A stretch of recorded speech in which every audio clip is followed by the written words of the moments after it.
Hello. Let's see here. Whoa. Oh, there was no transition. Whatever. Hello, everybody. Oh, wait, no, you still can't hear Farah. Hello, everybody. Hello. We're live. We're coming at you live from the Manga Cafe. Oh, and Farah is celebrating Farroween, as she says. Yeah, my eyes will be red all October, and while this is the last week of September, it's also the first week of October. So here I am, red eyes and all, ready to go. Yeah, it's definitely not weird. Well, of course not. No, of course not. So this stream is mostly going to be me and Farah nerding out about manga, but with the skeleton of down in the description, you'll find a link to a Google form. On that Google form, you can fill out your preferences, and we will recommend you manga based on your preference. Hopefully, and hopefully you haven't read it, and hopefully you enjoy the manga. But I have to say that both me and Farah have a hobby of recommending manga to people. I'll say a hobby. What I thought you were gonna say is that me and Farah have basically only been reading Villainous Isakai lately. That's also true, but we do have a good track record of like getting people into anime and manga because we're good at recommending things to them that they'll like. But now I'm nervous because I haven't in particular been recommending to people that might know more about manga than me. I agree, I've been recommending to people whose favorite anime is Demon Slayer and Sword Art Online, and then I'm like, look, there's more anime than that.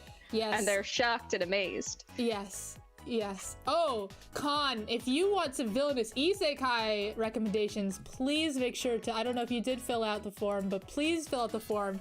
Me and Farah would love to talk about all the Villainous Isekai we've been reading. Oh my god. It'll also be interesting because we have slightly different opinions on what we like about Villainous Isekai, so you get two perspectives. You'll get two views. Yes. Are we like those people who recommend but don't take recommendations? I take recommendations all the time. I don't know if Farah does. I do too. You recommend me things. Nobody else recommends me things, though. Oh, fair enough. A lot of people recommend me manga to read, and I usually read them immediately because, to be honest, I'm constantly looking for manga to read because I kind of feel like I've read a lot of all the good stuff. You know what I mean? Yes. Yes, I do. Well, actually, I've been out of the game. I say out of the game, but I'm obviously still reading. Out of the game compared to when I was homeschooled and it was all I did for like 7 a.m. in the morning when I woke up till 3 a.m. at night when I went to sleep. So I feel like I've missed a lot of things. Like sometimes I'll find things that I read, I'll just go on and I'll look at the latest updates and I'll try and read something new. And that's how I read Tokyo Revengers. And then I really liked that one. Have you noticed that all of the latest updates have just been Chinese webtoons? I can't find anything that's not a Chinese webtoon. Like, I just cannot find anything. You have to filter original language and filter it out. It's because they're so you filter out Chinese language, but sometimes I see something and I'm like, maybe, and I've read like one that's good. It's usually the translation that's bad. Look, there's nothing against Chinese webtoon, guys. There's barely any good translations. It's okay. It's specifically one company, and I will not say them, but they're the ones who are doing all of the Chinese translations, and they're definitely. They don't have a good English localization / proofreader person. The one that I just started reading because I was distracted as we were setting up this stream was actually much better than they've done before. So I might jump back in and see how they're doing. I'll put them on blast. It's Bilibili. It is Bilibili. Bilibili translates Chinese webtoons as well as being a streaming site, and their translations are super bad. And they're translating word for word, so they're not in the way that like when you learn a language and then you learn how to say very specific things and then you can put those things together in a sentence. That's what they're doing instead of like, and it's not even that the translation is bad, it's that the proofreading is bad, because you could have that kind of translation and you could have a really good proofreader who just takes that and like localizes it and makes it good for native English speakers to read or people who are learning English to be able to understand. But they're not doing that. They're not. And to the point that I thought they didn't have a proofreader until I saw like proofreader note, and I was like, oh, you need to do something else, please. I'm pretty sure that Billy is just using scan groups, because I swear to you that I read the exact same translations by scan groups a year ago. That would make sense, because that would explain how inconsistent it is. Yeah. That makes a lot of sense. So, by the way, I just wanted to note in chat really quickly that if you have a recommendation for us or for the person that we're talking about, please go ahead and throw it in chat. But anyways, continue. I was gonna say that I only filter out the Chinese webcomics when I specifically know that I don't have the energy for the translation, because I can read them. My brain has to do it has to intake, and then process, and then output, and then re-intake what I outputted. If it's a bad translation. So it's only when I'm like, I can't do that. You are a speed reader, like truly. Yes. As far as manga goes. Yes. It's how I learned to live my days. There were just certain hours of the day that I could read things, and I fit as much of it as I couldn't. Well, because I was actually, at the time, I was mostly watching anime during the day, and then at night reading manga when my mom was asleep, so I didn't have headphones, so. Same. I was just doing that. So I was just like, there are less hours at night for me, because I need to sleep, than there are during the day for me to watch anime. So that's how I developed that skill. Okay, so let's read the first submission that we have here today. Okay. This is from someone named Dirt Really. Dirt Really. The word dirt and then the word really, but just one word. Dirt Really. And they said that some of their favorite manga are Girls Last Tour, My Broken Mariko, Alien 9, and then almost anything by Kyoko Okazaki and Yamaji Ebine. And I'll be honest, I don't recognize anything you listed there except for Girls Last Tour. I recognized Alien 9, which is where I went ahead and read this one, because when you sent the thing, because Lua has had access to links, and I have just now started seeing them. So I haven't read them though. I have not read any of these.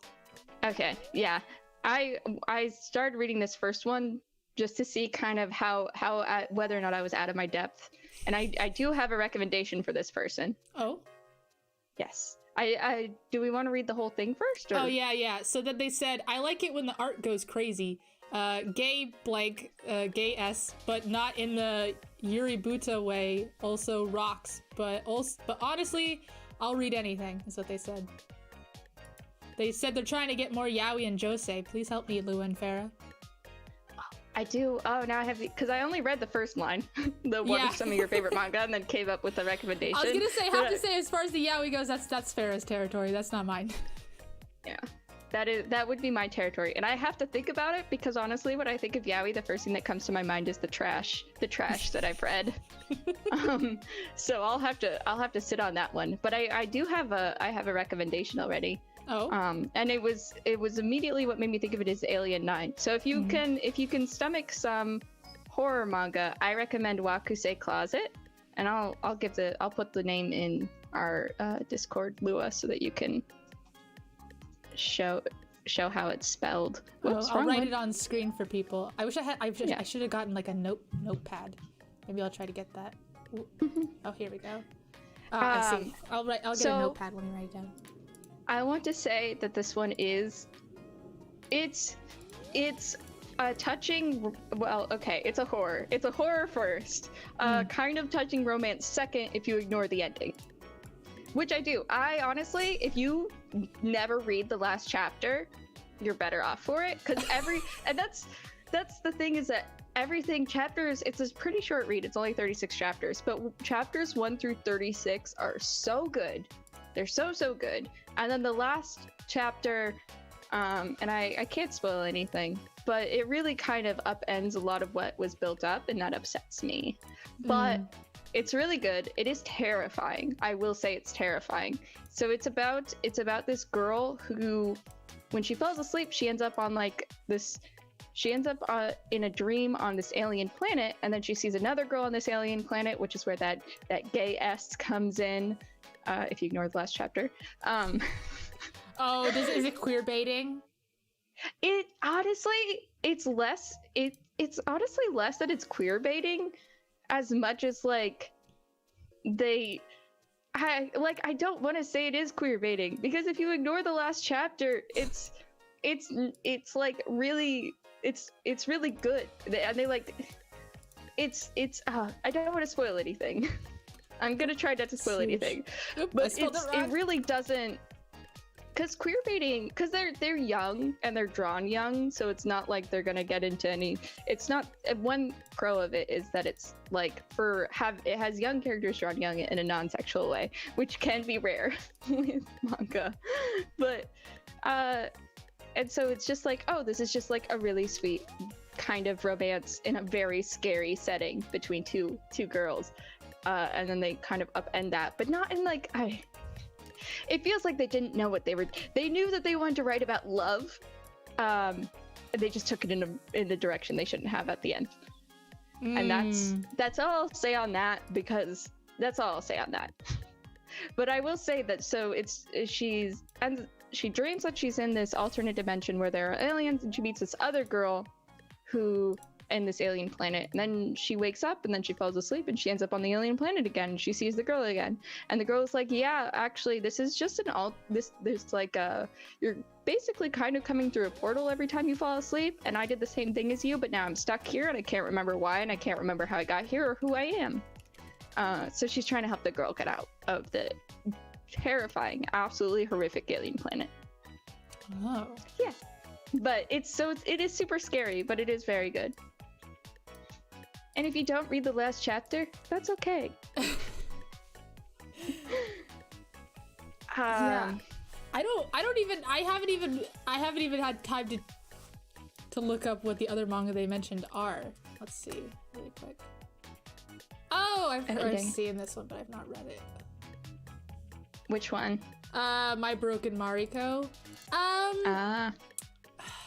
It's not deep or anything, but if you want just like a pretty chill slice of life josei, I didn't read the manga. I'm assuming the manga's better than the anime, to be honest, but I watched the anime, and it was called Wave Listen to Me, and it's really good. You've probably read it, to be honest. But it's just like really chill. Not gay, unfortunately. Wait, why does Kyoko Ozaki sound really familiar to me? Oh, I read Pink! I own Pink! Kyoko Ozaki drew Pink, which is about this girl who's a sex worker. Oh, it's so good! Actually, funny story about that. Let me change this thing, cancel. I was stuck at a mall for like 6 hours once, because I was getting my phone fixed, and I thought, first of all, they said it was only gonna take an hour, but I didn't realize I was coming on like the grand opening day of the mall. So I was like, oh, I'll just like walk around, but I don't have my phone, which is like a clock. It's like my maps. I don't even know if I could have gotten home, to be honest, because I'm so bad at like navigation. So I was just like, I'll just chill at the mall. It's a huge mall. So I went to Barnes & Noble and I bought Pink, and I bought a bunch of other manga too, and I was like, oh, I'll just like sit over here and read Pink. I had no idea what Pink was, no idea. And then I opened it up, and the first page, she's like, one of the first pages, she's naked, and I was like, I'm reading this in a public setting right now, this is a bad idea. And I read the whole thing right there in the middle of that mall. Oh my goodness. So yeah, that's my story about Pink. Really good. Highly recommend it. Haven't read any of other Kyoko Ozaki's other stuff. What's this that you're sending me? I was just writing it down so I didn't forget that I was going to recommend it, but it's Kieta Hatsukoi. It's a shonen-ai. I don't think it becomes yaoi, but it's very cute. It's about this guy who has a crush on a girl, and the girl drops her eraser, and the eraser has the girl's crush written on the inside, and he's like, gets his heart broken immediately, of course, because he has a crush on the girl. But not only that, but the guy who sits in front of him is the name that's on the eraser, and the guy sees the eraser and he's like, and the main character doesn't want the girl's crush to be exposed because he still likes her. So he's just like, yeah, I like you. This is my eraser and I like you.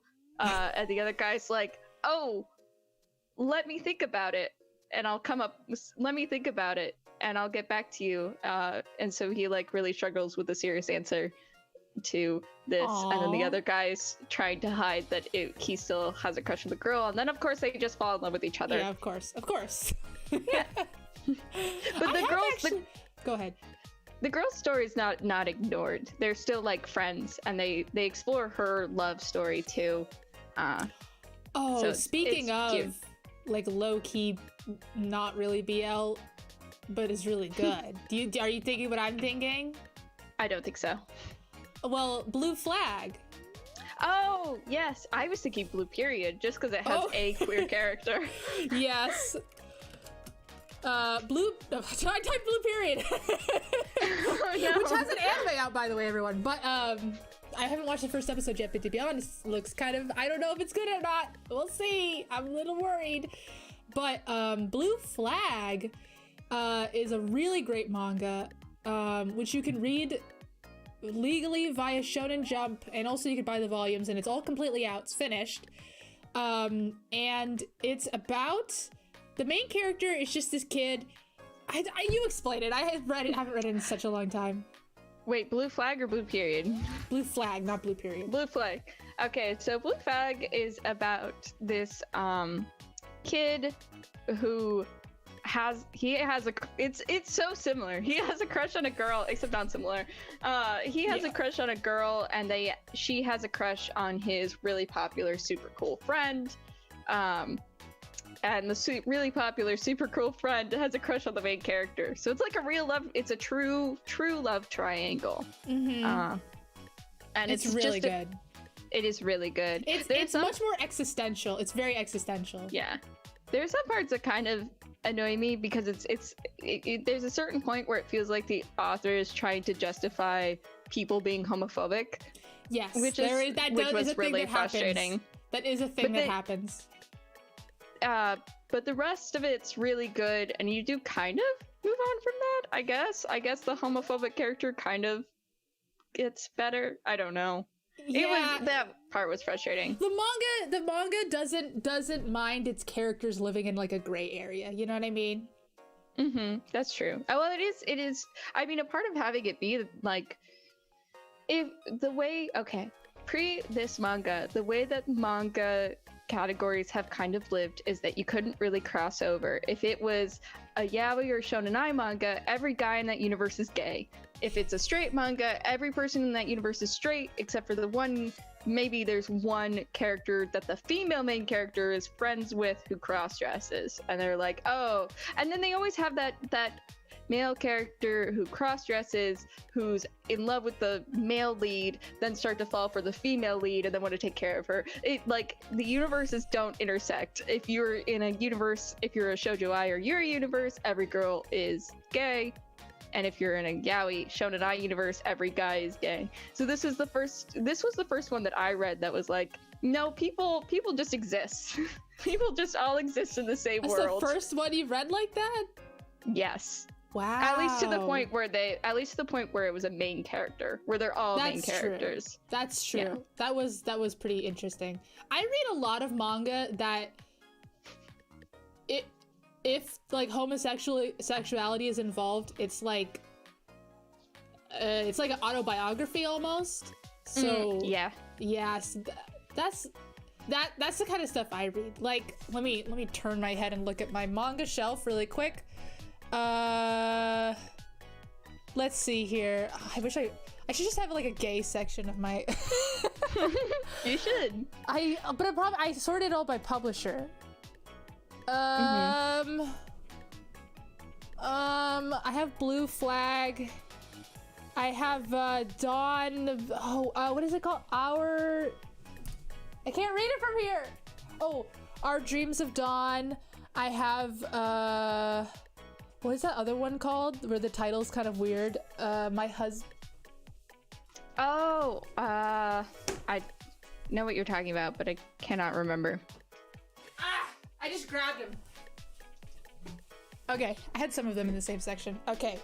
I have The Bride Was a Boy, which is about a trans girl who's perfectly happy, and it's an autobiography. I have all of my lesbian experience with loneliness, stuff like that. Like literal oh my god, there's such a cute LGBT manga called My Son Is Probably Gay. It's so cute. It's so cute. That one is really cute. It's short form, cute kind of comedic stories. Yeah. From the perspective. Okay. I don't know how long we want to spend. I guess. True. We should probably move on. We do have 9 submissions, but sorry, I haven't been reading chat. Could you also read chat? Because sometimes these. I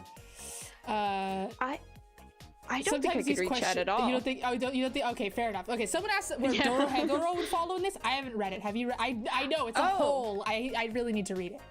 I haven't read Doro because I watched it when it came out on Netflix, and if I see the anime first, I don't unless the anime is good. I like to just wait for the anime to continue because otherwise I know I'll get ahead with the manga. Then I don't want to.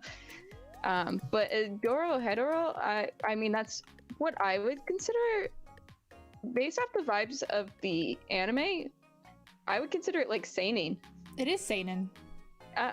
It's I don't know what exactly they were. I think they were talking about when you were talking about like, if one person's gay, they're all gay. I think that's what they were talking about. Oh yeah. So as far as that is concerned, it generally only applies to main characters. Like and that was only specifically like, so if the main character is a gay character looking for romance, and part of it is just a narrative tool to make it easier for to add in more interesting aspects, I guess, or add in love triangles and stuff. It's easier if somehow every person they come across is gay.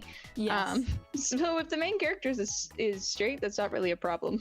Oh, Doro Hedoro is written by a lesbian. That's fair. Oh, that's interesting. I don't read a lot of actual BLGL stuff unless there's something else about it that I'm oh, I love that kind of thing. I favor the Villainous because I really like Villainous Isakai. Oh, what's this you're sending me? I'm sending they're just 2 that one this more, is 2? one. Where does the first name end and where does the second name end? No, that is 1. That is 1. Okay. But I'm sending another one because I don't want to interrupt you, so I'm just posting them so I don't forget them. Fair. But it's one yaoi. The top one's a yaoi and the bottom one's a josei because they're 2 that I really like for totally different reasons. But finish what you were saying. No, I think I was done. Okay, I'll start with the yaoi one. Start with Sai, Zuru, whatever, Tori. That's on the screen. That's the yaoi one. So that one, there was it's kind of funny because there was a manga that came out that had 3 chapters, and it was about this guy who's a doctor, and he's kind of a doctor for the mafia, and he ends up helping this kid, and then of course they sleep together, and of course they end up together. So that one wasn't great because the main character's neither of them are in the mafia. They're just kind of meh. Oh. It was meh. It was very. So you found it under the mafia tag and you were like, this isn't mafia. At the time, I read it so long ago that I was just consuming everything. But as I've grown, I now have more sophisticated opinions, and it's very generic. It was super duper generic, but that's not who this is about. This is about the guy who was childhood friends with the doctor in the original one, and they decided to start a manga that was about that guy, and that guy's manga got really, really popular because all the characters were in it were more complex and interesting, and it was actually mafia. It's actually mafia. It's much better. It's way better. So much better. Oh, you told me about this one. Yes, because I love this one. I really do. I mean, obviously I have slim pickings as far as mafia stories go in general, and weirdly enough, well, maybe because it's a male-dominated industry, that's not the right word, but there are more good yaoi mafia stories than there are good any other kind, unless it's battle manga, then there's good shonen. But as far as romance goes, the shoujo can be pretty crap. can be pretty bad. Yeah. If they use a mafia motif, but this one's very, very good. So it's about the guy. I'll be honest, as far as my romance, I mostly read shonen romance manga. I know, we have such different approaches. I know, we do. It kind of gets us to the, like, it's totally different paths, but they feel like for this, like, the same vibes. Yeah, well, I mean, yeah. Well, but now we're on Villainous, which is that is exactly the same. Yeah. We're currently every in the exact same manga thing. is the same. Okay, what's this other one you want to talk about? This other one's called Hotaru no Hikari. It's about this girl who goes to, she's going to stay at her uncle's house. I don't remember why. She's like 27, which is nice. So we have a slightly not in high school romance for once. So she's going to move into her uncle's house, or because he's like sends her a letter saying that he's okay to rent to her. So she decides to stay there for whatever reason. I don't remember why.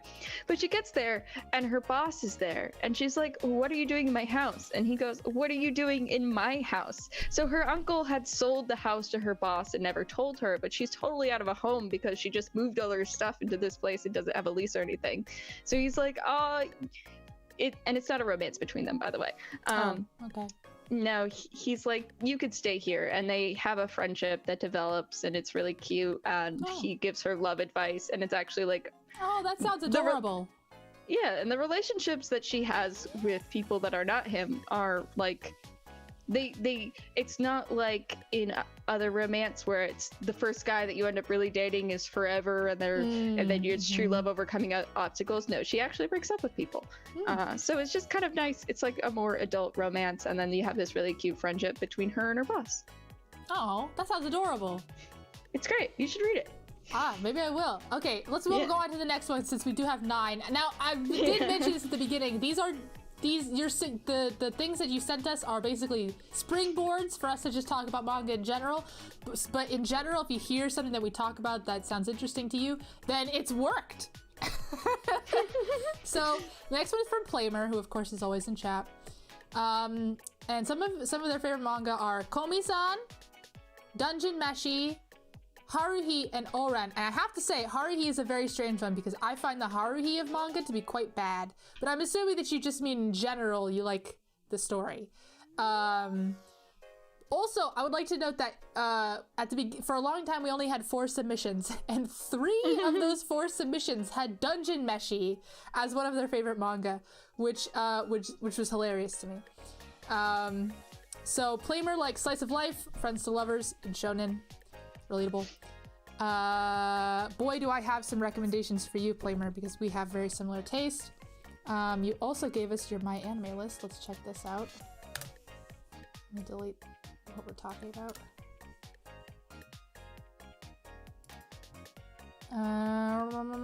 Okay, manga history. Dungeon Meshi. Okay, I'll be honest with y'all. I bought Dungeon Meshi, and maybe it's just because I spent money on it, but I was not as impressed based on what everyone has to say about it. What is this? I've never had to navigate someone else's My Anime List page and I don't know what I'm doing. Okay, I found it. I found the right button. Okay. Let's see here. Yeah, we have really similar taste. I have a recommendation for you. It's gonna sound weird though because this is I'm not gonna say it's borderline H, because it's not borderline H, but it is definitely ecchi. But it's like, I swear to God, this manga must be written by a woman, because despite the name or whatever, because it just has that vibe to it. It's really good, and it's getting an anime, which is wild. It's called My Dress Up Darling. It's super, super good. It's definitely like friends to lovers. It's about this girl who is just like really into cosplaying, but she's really bad at sewing, and she's like a total popular girl. And the main character is this dude who's just like very quiet, doesn't have any friends or whatever. And he is really good at sewing, so he like starts helping her make her cosplays. It's so cute. It's so cute. And I like it because they talk about cosplay a lot. When you said borderline H, and then retracted, I knew that you weren't talking about it anymore. But do you remember that one body swap one we were really into? That one was friends to lovers, or no, gender bent. do you remember the guy becomes a girl? gender bend is not a specific enough phrase. But we were both really into the it. one I was talking about. The one that I was just talking about is My Dress Up Darling. That's what it's called. Oop. So that's the one I just recommended, but now you're talking about something else. Yes, and I'm trying to we were both really, really into it at the time. Tell me about the plot. Gosh, very, very ecchi. To one point, they're stuck in a storage closet, like around chapter 80. So he's always looked kind of like a girl, and he always looked kind of like a girl. So he did his best to become like really strong to make up for it. So he did jujutsu. Yeah, Boku girl. Yes, that's what it was. Boku girl is not even like borderline age. I love Boku girl. Boku girl is, I mean, it is almost, it's basically H, but it is so cute. It has cute plot. Yeah, it has plot, and it is definitely My friends Dress to Up Darling, lovers. same vibes, but definitely not nearly as pornographic. No, but My Dress Up Darling is definitely like at most ecchi, but it's really like not even, because it's not even one of those manga that like relies on ecchi as a plot point. It just is part of the romance progressing, you know? Mm-hmm. Yeah. Makes so sense. yeah. So I really like My Dress Up Darling, which is crazy it's getting an anime. Let me look at my anime list or whatever. I need to log in. Yeah, this is definitely all things that are more up your alley than. Because like I mentioned, I just read so much shoujo or shonen romance stuff. Sorry, just some manga on my list are wild.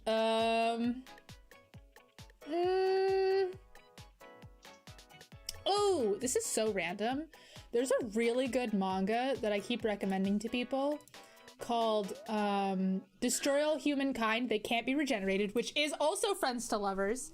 And it is about this boy and this girl in the late 90s, and they play Magic the Gathering. The manga is literally a Magic the Gathering sports manga. And oh my god, super cute. And the reason they called like Destroy All Humanity, They Can't Be Regenerated is because like they both like they're like outsiders for whatever reason, and so they're like, okay, so when it turns 2000, like I hope the world gets destroyed, but we're like together at the time. It's very cute. But it's like a rom-com, sports manga. It's good. There's a few good Magic the Gathering sports manga, which is a wild thing to say. That is. I have a shonen romance to throw in the ring that I think you'll agree with me. Let me write down the manga that I just said because the title's insane. Okay. That's the one I just mentioned. Destroy All Humankind, They Can't Be Rejected. God, the title's so long. Okay, so that's the Magic the Gathering sports manga rom-com. What are you talking about? Yankee-kun to Megane-chan. I love it! Yes, right? That is some really good friends to lovers shonen romance. It's the same author as Yamada-kun and the Seven Witches. Yes, it is. The funny thing about Destroy Humankind That Can't Be Regenerated is not based on a light novel. Sorry, someone said that in chat. Oh my god, I'm seeing for the first time ever the English name for Yankee-kun to Megane-chan. Guess what it is? You can't look it up. Guess what it is? You're not gonna get it, but I want you to guess first. I've probably read it at some, I don't know. Go ahead. Flunk, Punk, Rumble. Ah, yes. I did know that. That's so weird. That's a bad localization. I agree. Job. It was probably Tokyo Pop, right? Probably. But also, my favorite arc from that manga has to be the one when they're in the MMO, and he becomes a merchant that sells bananas. I'll be honest, I don't remember that much about the manga. Oh, I only remember like the that... whole last arc where he's like studying for college, which is weird. We talked a lot about that arc back in high school days because we were talked about how we wish this of all time. That too, but I mean specifically this arc. We talked about it because it was applicable to us. Because we were making an MMO, but because we wish there was an MMO where you could just do slice of life things. Because he becomes a merchant. Yeah. Like he kept on accidentally spawning bananas and then ended up becoming a banana merchant. Oh, to be a banana merchant in an MMO. Amazing. That's all I want. That's all I want out of life. Is to stream myself selling bananas in an MMO. I'd be amazing at it. I understand supply and demand. I majored in economics. Oh, this is also really random because Plamer, I know you're a programmer. There is a romance josei manga about competitive overclocking, and it's called 87 Clockers. Like that. Oops. I just talked with Luna about this the other day. It's quite good. Unfortunately, it was axed, so the anime is, or so the ending is not very good at all, which sucks. But up until that point, it's good. Yeah, it's like a rom-com sports manga, but about overclocking. You'll also notice that I really, really like sports manga that do not have any sports in them whatsoever. I think both me and Farah have this love, but I think I definitely read more of them. Yeah, well, I mean, I love all sports manga. I like sports manga that have sports. No, get rid of it. I've read a lot of them. I've read so many of them. I mean, there's that one that I told you about with the guy with were we talking about this on stream? I think so. Probably. Sports manga, like we're trying to come up with. I asked you what sports manga with the most ridiculous premises are. Mm-hmm. And this one was the one to me where him and his brother got in a car accident, and then he got his brother's heart that made him great at soccer, but also at the same time sounds like it would be an American movie. That would absolutely be, he got his brother's heart in a horrible accident, and now he's going to become a soccer superstar.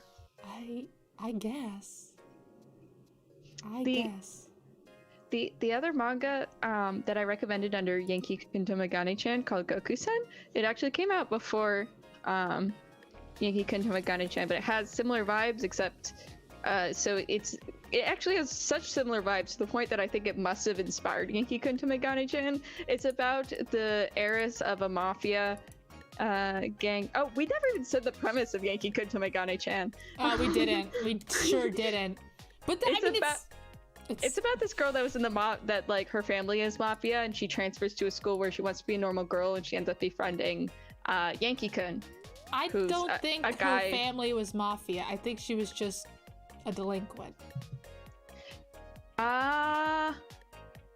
It might have been, but even the character design is similar to the main character of Goku-san, and in Goku-san, her family is mafia, and she is an heiress to them, but she doesn't want to do it, so she becomes a teacher at a school for troubled kids instead, and it's same thing. They're both hiding that they have a secret violent past, and they both get romances with Yankee children. That's best stuff when you think about it, because she's a teacher. But oh, sorry, I didn't write down the title of what you're talking about. I was like, what are you talking about? Goku-san. And then, so okay, the actual premise of Yankee-chan Tomegane-kun is that the girl, the delinquent girl, is pretending to be smart, is pretending to be like a studious person, and so I can't remember how they become friends, but like the main character is the dude. She forces it. Okay, fair enough. Yeah, she forces it. He is actually a Yankee, but you find out 200 chapters into the manga. Is this a spoiler? I mean, if you have to say you find out 200 chapters in. Yeah. At that point. So I shouldn't say it? Yeah, probably not. Okay, well, it's really good. Anyways, So basically, yeah, she's trying to be like a studious person, and they're working on improving themselves and not being Yankees. Very cute slice of life. It is comedy. Sorry, speaking of comedies, it's just out of nowhere. I wanted to talk about you. Type down whatever revelation you just had. Okay. Great comedy manga. One of my favorite mangas of all time. It's called Bimbo Gamiga, which you might recognize. Had an anime, and the title is localized to Good Luck Girl. You've seen gifs of it, like a lot of. I knew you were gonna bring up Ori-sama Teacher. It was on trend. It was on trend. Sorry, I took the trend off. But Bimbo Gamiga is like one of the funniest manga I've ever read, and it's also a shonen manga with all female main characters, which is like one of my favorite things. It's shonen manga with female main characters. So Bimbo Gamiga. Big recommend. So funny. Still very upset that the manga was never licensed in America, but Vismix is conservative. They're conservative in their licensing decisions. Anyways, you want to talk about Ori-sama Teacher? It's just same vibes. You have a Yankee girl same who vibes decides as the Yankee one, not Bimbo Gamiga. Well, no, they all have the same vibes. The only difference is that Goku-san is Bimbo Gamiga. I was gonna say same vibes as Goku-san and Yankee-kun. Just a Yankee girl trying to put away her past, except this time the guy who was her neighbor, who taught her how to be Yankee when she was a little kid and kind of forced her onto that path in a way, but also she kind of did it to herself because she's stupid. She's so dumb. He ends up being her teacher and dragging her back into her old ways, but at the same time she's trying to help him save the school. It's funny. If you watch Monthly Shoujo no Saki-kun, same author, same vibes. It's very same vibes. The only difference is that partway through, the author definitely decided that she set up a romance with the teacher, decided she didn't like that, and so the ending suffers because of it. And that's just how it goes. I would say when you start reading it and you're like, I feel like this goes nowhere, just stop reading. Because it doesn't go anywhere. I mean, do you agree with that? Is it still ongoing? I agree with that. I don't think so. I think it had an ending. Then it must have been a very unsatisfactory ending. It was specifically a very unsatisfying ending. Yeah, it ended in 2020. Which is wild that it ended so recently, by the way. Yeah, it had a really long run because it was really good and really funny. It just like the ending definitely sucked. But basically, she set up a romance with the teacher, realized that she didn't like that, but also didn't further like development with anyone else. So it ends really non-committed. Like she just ends up with no one, but also with everyone. It's that kind of ending. The worst kind of harem ending. It's the worst kind of harem ending. You gotta choose. Kill your darlings. So annoying. Okay, let's move on to the next one. Next submission. This one's by Bungle. Bungle also loves Dungeon Meshi Girls Last Tour and A Silent Voice. That's quite a assortment. Bungle loves Found Family, Girls Love, and thoughtful world building. And they also gave us my anime list to look at. And they want something thoughtful and fun and weird. You've given us a puzzle. I have one Girls Love one that I want to recommend just because, okay. Little disclaimer, I haven't read it since the last time I read it when I was 16. So would like to believe that it holds up though. And I'm looking for the name right now because I accidentally rolled the main character in Mudai at some point. But I will not remember the name without it, so I'm just scrolling up through our Mudai list. Yeah. Wow. But as I'm scrolling, I'll just describe it. So it takes place in this alternate, really, really misogynistic universe where girls can turn into weapons for men to use. Oh, God. And it's as bad as it sounds. And guys can have as many girl weapons as they want, and girls can only be attached to one guy. and there is a girl who goes to this school that is like a famous elite school for these guys and their girl weapons, and she decides that she's going to flip the status quo. She's going to become a weapon user, and she's going to actually take care of her girl weapons. But it's girls love, but it's also, there's some bi panic involved. There's also a guy that she could potentially end up with. But I remember loving it. I absolutely adored it. It was because there's definitely, I would like to say, thoughtful world building. I don't know if I'm the best expert on world building, but I like to think that there was thoughtful world building in this really misogynistic world. It sounds pretty interesting. It sounds like a pretty interesting world.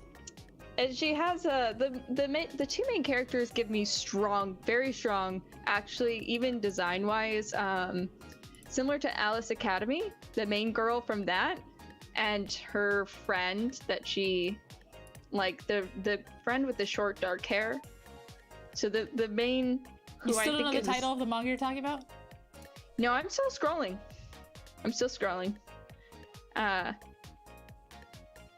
But yeah, that's my first suggestion. I'll find the title. I'll find it. I'm trying to use a certain website to look at the list of manga I've been reading, and I can't figure. They changed the website layout, and I don't know how to find what manga I'm reading.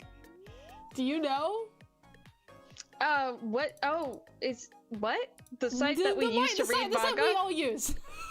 Are you logged in? Yes, I'm logged in. Oh, here, follows, I guess. I'm on my profile and I clicked follows. That is, yes. You got it.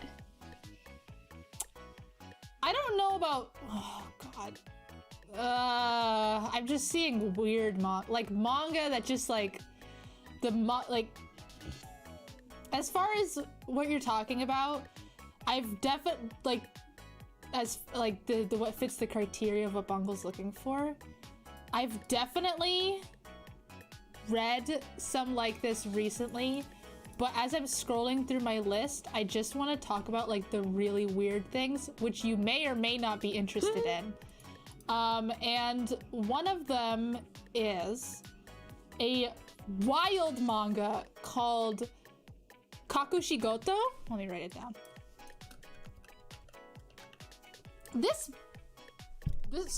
author is all of their stuff has like a really strange vibe to it. Like are you even in the real world? I don't know. But it's kind of interesting and I really like their art.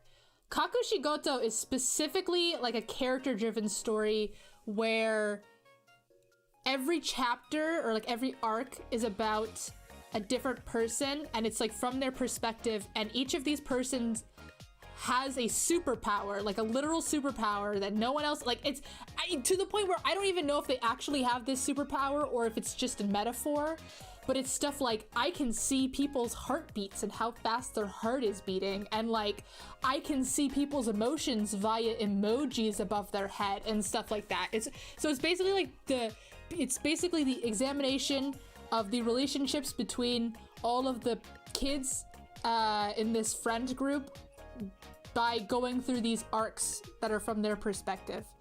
And there's definitely some sort of gay stuff going on, but I don't know what. Hasn't been revealed yet. It's a really weird manga. Additionally, oh shoot, I was gonna mention something that was super applicable and I can't remember what it was. So I'm scrolling back up. Have you scrolled through Mudai enough yet? You still haven't found it? I want to say that we roll a lot, but honestly, bot rolls every hour. Bot rolls every hour. So I'm still going, but I am determined now. I'm so determined. If only at least for myself, you know? Yeah, I get it. So that I can reread this. Oh, there was something right before I started talking about Kakushigoto. I'm like, oh, I should talk about that. And I totally forgot what it is. I'm so mad. This is why I've been writing it. I recommend writing smart. it. I'm bad. Yeah. If it didn't derail you every time that I had done it, I wouldn't have even hesitated a little bit. Kakushigoto wasn't the one with the mangaka father and his daughter? No. I don't know what you're talking about. I don't know if you mean there's some sort of incestual relationship within the manga, which there isn't in Kakushigoto, or if you're talking about, like, B-Stars where the author's dad is a famous mangaka. My library had B-Stars, and I checked it out. I think every library has B-Stars now. That's fair. I had to go in the teen section, though. I had to hide my old face so nobody saw that I was not a teen. Thank goodness for the Pandini, so I didn't, Wow, I might have to give up, bot. It's not even that bot rolls so much anymore. Now I'm like, I don't even know what day this happened. Yeah. Oh, man. You need to start searching on the internet. And I am completely lost what I was thinking of before, which is upsetting. Oh, no. That's super upsetting. Let me see. Shoujo ai girls who can turn into weapons. Surely there's not that many. Oh, the last time I had to look it up. Oh, there's too many. Oh my goodness, why are there so many girls that turn into turn into weapons? Thoughtful world building. What was it? What was it? What did I want to say? Oh, my brain!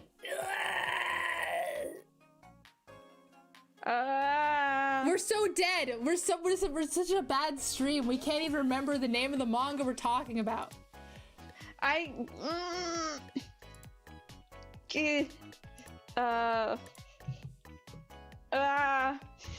don't know. Do I know? Yes, I found it. I found it. Okay, what's the name? Give it to me. Shitsurakuen. I'm gonna copy paste in right now. Please do. There we go. There we go. Shitsurakuen. There you go. So that's the GL manga with the girls turning into weapons. Yes. How do I sort manga by manga title? Oh, there we go. If the weapon breaks, the girls die. Oh gosh. Angsty. Yeah, it's pretty. Yeah, it is. Well, I mean, she's protecting them. That's also, she's gonna. Bungle. Sorry, I just saw on your list that you haven't read Spy X Family. Do get on that. Found family. I wouldn't say the world building is super strong. It's basically just like Cold War era Europe. But oh my god, such a good found family manga. I love Spy X Family. Get that anime into my brain immediately. Wait. It's super cute. Okay, yeah, it's not coming back to me. I have no idea what manga I was going to talk about before, so I'll just, I'm sorry, Bungle will definitely get back to you because definitely there's some better manga we can recommend you, but we're gonna move on. It's gonna come back around because your prompt is very good. Okay, next person, because we do have 10 and we have been here for an hour. But honestly, this stream could go on for 10 hours. I think we could easily do that. Oh, for sure. The next person who sent in a suggestion is Scump Smallbrain. who So Bungle liked Dungeon Meshi Girls Last Tour. Oh, a silent voice. Well, I was reading it wrong. For some reason I thought, okay, anyways. Dungeon Meshi. Scum Smallbrain also likes Dungeon Meshi and also likes Keep Your Hands Off Azoken. Boy howdy, could I recommend you so many manga that are about making anime, but I'm assuming that it's more the vibes of Keep Your Hands Off Azoken that you like. And their favorite tropes are anything comedic with a lot of heart, partial towards fantasy, sci-fi, but any setting is cool. And as far as what they're looking for in manga right now, just more stuff to read, something feel good, but not so feel good you have to turn off your brain completely. Like, I enjoy stuff that makes me think a little. Also, cute art is a huge plus. I'm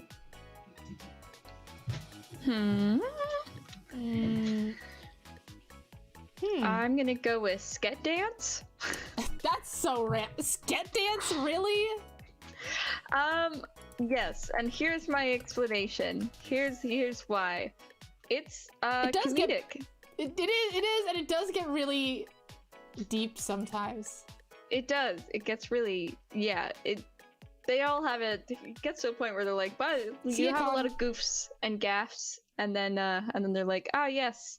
By the way, these three have a really tragic story. Skit dance. I loved Skit Dance. I mean, it's good, but it's not that good. Comedic with a lot of heart, Gintama. It's also a sci-fi setting. And it is absolutely comedic and absolutely has a lot of heart.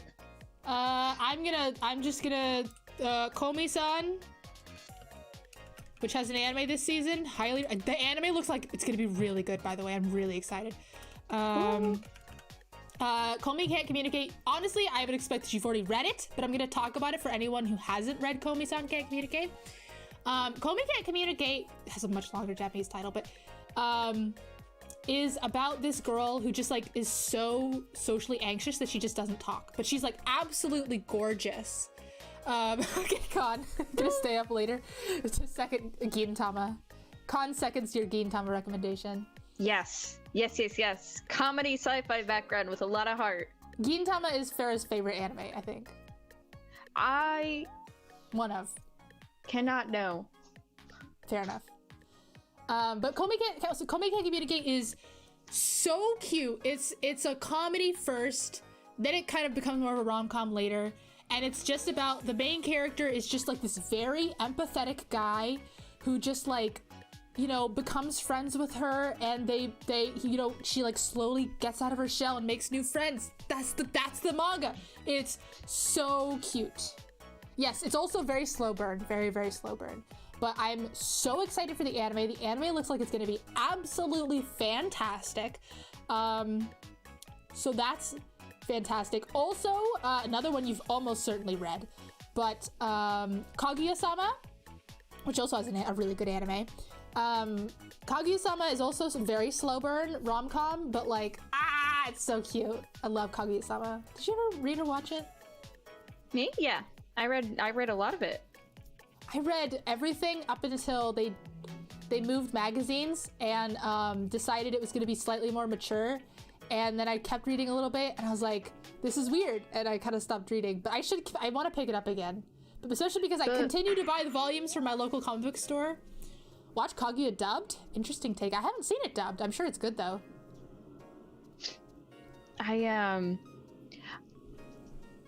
Let me relook at this. At this. Sorry, I'm just like looking over at my shelf to look for comedies.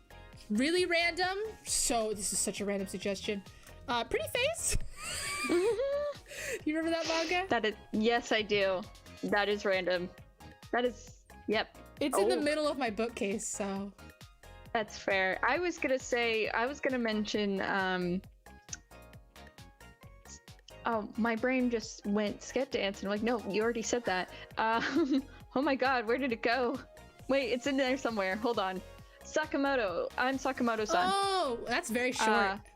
It is very short, but it is funny. And me and Lua really, he reminded of us someone from our high school, we made jokes about it all the time. We had a guy in our school who actually was like Sakamoto-san, which is really funny. So it'll always be nostalgic to me for that reason. The dub narrator in Kaguya is really good. Interesting.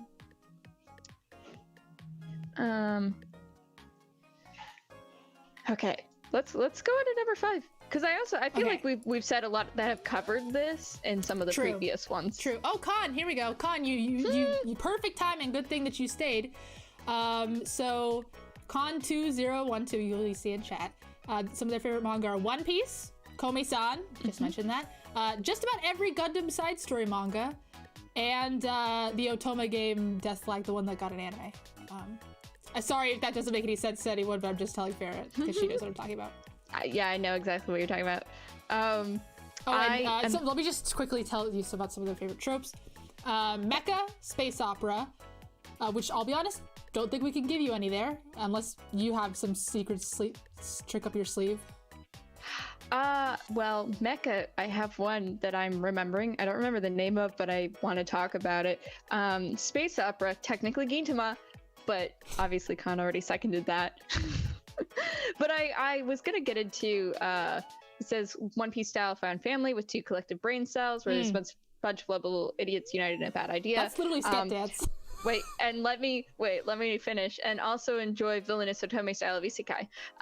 So for the combination of found family with 2 collective brain cells, lovable idiots, and villainous isekai, I recommend Tear Moon Empire Story.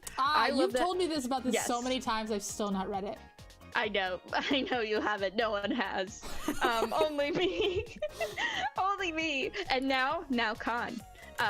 So it's about this, it's your typical villainous reincarnation type isekai. So she's not from another world. She just was the villainess. She made a mistake. She made some dumb choices because she's stupid. She is stupid. And so she ends up getting executed. And then when she restarts and she has her diary, and she's like, this time I'm going to make different choices. But she's still stupid. So she's like, she is able to change things, but every time that she like makes moves to change things and make things better so that she doesn't, purely so that she doesn't end up killed, people think that she's an amazing and wise person because of it. So people's like view of her just gets bigger and bigger, and she has no idea and is still purely doing things so that she doesn't die. So she's still just being so dumb. It's so funny. Thanks, for stopping by the way. She like will think that she's insulting someone, and people will be like, I can't believe she said that. That's the nicest thing that anyone has ever said. I'm gonna follow her until I die. So simultaneous, everyone else being kind of dumb and her just being so dumb, and it's really great, and it's a villainous isekai. Also, Sket Dance is absolutely found family with 2 collective brain cells. In fact, it's actually weirdly really reminiscent of Gintama. They kind of they copied a lot of the dynamics, which I if what I can remember is correct, because I remember at the time reading it and telling Lua that I was like, this is Gintama. The main character is Gin, and the other guy is Shinpachi, and the girl is Kagura. Khan in the chat, by the way, is recommending Can I Ask You One Final Thing? Which I looked it up and then I was like, yeah, isn't this the art of the one where she just like punches him? And yes, I don't think I read that much of it. I think for some reason I wasn't what I was looking for. But the art is really good. Can I Ask You One Final Thing is a villainous isekai manga. Have you read it? Can I ask you one final thing? I want to say, well, let me look. I'm sure you've looked at it. I think that maybe both of us just decided not to read it for whatever reason. I did. I remember reading yes, but I think so. At the time that I read this, the pacing was too quick. It felt kind of out of nowhere, and then it's also manga, and the pace. I noticed in general, villainous isekai manga pacing, I prefer the webcomics pacing more. Webcomics have a pretty stereotypical pacing that I just enjoy more. Tear Moon Empire is the exception because it's just not like the others. It's more of a gag comedy than it is like an actual villainous isekai. I think maybe I do agree with you that the manga villainous isekai don't have great pacing. I will mention a couple of villainous isekai manga that I really like. One of them, oh my god, one of my favorite ones is called The Daughter of the Albert House Wishes for Ruin. And honestly, I'm not gonna bother to tell you the plot because the plot of every villainous isekai is exactly the same. So anyways, The Daughter of the Albert House Wishes for Ruin. I just really like it because the main male lead is her butler, and like they're just very cute. It's like very like friends to lovers kind of thing. Absolutely fantastic like dynamic between them. And then also there is a manga that's literally just a villainous isekai anthology that I can't remember the name of, but it's also really, really, really good. Just look up Villainous Isekai Anthology and I'm sure it'll come up. This is, that one will probably be the first one that comes up. that one gets recommended to me through Manga Dex. Pulls that up whenever I'm looking at Villainous Isakai all the time. Honestly, it's great because it's just one shots and all of them are wrapped up very nicely. Yes, it's that those have good pacing. Those two have good pacing, but they whatchamacallit. Oh, I was gonna say about the pacing of like Villainous manga is that they have the villainesses change and the other character's perception of her change, like in the first 5 chapters, the first 5 pages of the first chapter, pretty much. Like they're like, in the first page they're like, she's a villainess, and then in the second page they're like, oh, she's like, I'm not a bit villainous. The female lead is crapping on me, but I'm not going to say anything. I'm just going to do some things, and then everyone will regret it. And then by page 4, everyone's like, villainous girl is so great. Why did we say things about her? And then the rest is just like a regular harem love story, and that's what I don't like about them. There's a slower burn. Yeah, with the I agree. That's a lot. That's like a lot of them. Khan also mentioned a manga which I also actually really enjoyed. It's a villainous isekai manga that only has like 3 chapters, and it's called The Villainous Will Enjoy Her Slow Life in Prison. I think. And it's like I said, it's only 3 chapters. It's pretty good actually. It's quite good. It's the whole manga is her in prison, but so it's like basically post. It's not even a villainous isekai. It's just a villainous, but she's just so smart that she's planned everything perfectly up to this point. And so like even from prison, she's still like running the show basically. It's oh Khan, I have read between me and Farah, I think we've read every villainous isekai. I'll be honest. Every villainous isekai that there has been an English. This is a 2-parter. Every villainous isekai that there is an English translation of, that has been scanlated and put on Manga Dex, we have read. I know for a fact that I have read, and which means that Lua has probably read. I've done it. I've read the Chinese ones. I've read the Vietnamese ones. Oh, I've read them all. Wow, you're on another level. Anything that there was a chapter available, I have at the very least read the first chapter. Wow. Yes, and then we have also dove into the tapas and the tappy tune. Oh, I've spent so much money on tapas. We have paid for so many chapters. Oh, I've spent so much money on tappy tune and tapas. I need them. I have to say, I really, really, really need someone to license. Oh, how did I not mention this? My favorite villainous isekai manga is I'm just gonna type it out. Is it Fortune or is it Woe? Oh, God, I'm really bad at typing. I'm sorry. It is a like, I don't want to say enemies to lovers. That's not exactly correct, but like that vibe, and it does it so good. Yo, it's so fluffy and perfect, and I love it so much. Oh my God, it's so good. The art is a little bit of a turnoff, I'll be honest, especially at the beginning, but it does improve a little bit and you get used to it. But other than that, the story is absolutely perfect, and I need it. I genuinely don't understand why it hasn't been like officially translated into English, because it's genuinely one of my favorite villainous isekai manga. So whatever, I guess. I want to talk about the mecha one really quick. Oh yeah. That I remember. I'll see if I can find the title later, and I'll tweet it. But it was okay. I read it on one manga, so that's how long ago this was. And it's about these elementary school students find a mecha in a cave off the side of the ocean, and when they find the mecha tells them, one of you needs to pilot me to fight off these aliens. So one of them gets in, they pilot the mecha, they fight off the alien, they win, and then the mecha kills them because it uses their life force to pilot it. And they're like, we don't want to do this anymore. And this like elementary school class is like, we don't want to do this anymore. And the mecha thing is like, well, you don't have to, but if you don't fight the aliens, the entire world dies and you die anyways.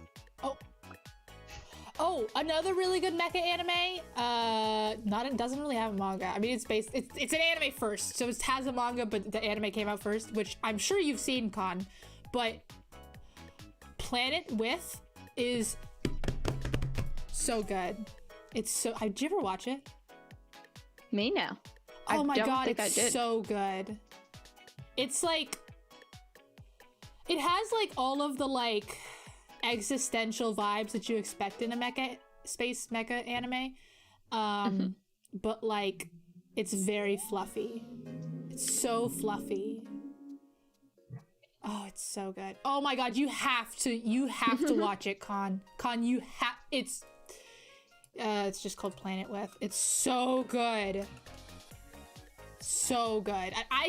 I'll be honest, Con, I don't really like mecha anime that much, but Planet With, so good. Okay, so unless you have anything else to mention, we'll go, we're just gonna mention the next person, should we? Okay, yeah, let's do it. Okay, so here's the thing. Luna filled out this form thinking that she was recommending us manga, and I'll be honest, there's not any manga that we could recommend to Luna, so I'm just going to read you Luna's recommendations, okay? So prefacing this with that Luna reads a lot of Yuri and Slice of Life, and her recommendations, as far as safe for work goes, she mentioned, in a non-specific order, are Unparalleled Memetori-kun, Urasekai Picnic, which has a trigger warning for horror and gore, Hiro-san and the Former General-san, Kimi ga shinu made koi wo shitai. I'm just gonna put this on screen because this is hard for me. I just have to take out all the Japanese characters.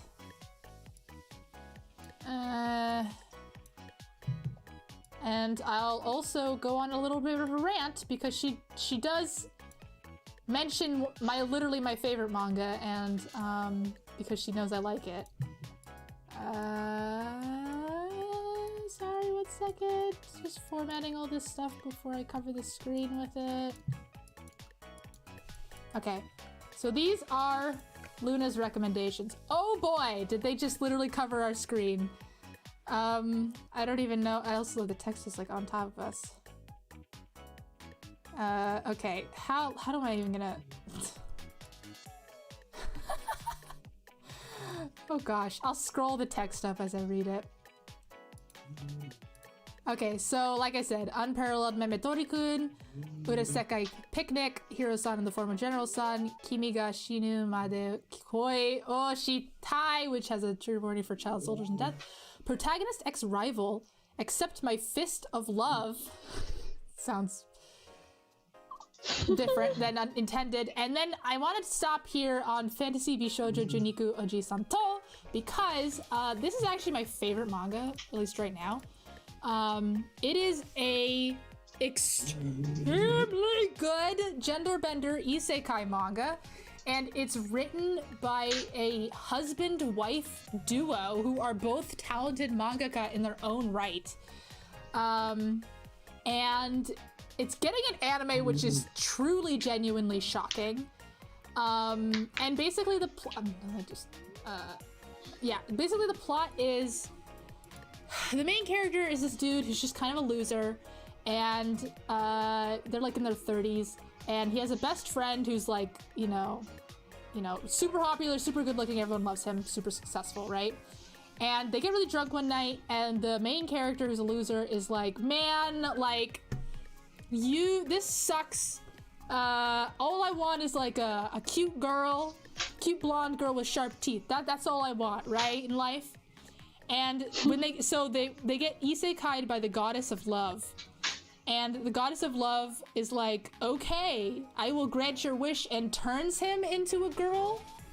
And then it's a rom-com between him and the best friend because they both get isekai'd. It's so good. Have you ever actually read it? Yes, I did. Okay, good. What did you think? Oh, I loved it. Oh, it's so good. It's really good. I can't believe it's getting an anime. It's not the kind that gets an anime. Yeah, I'm excited for it. Oh, but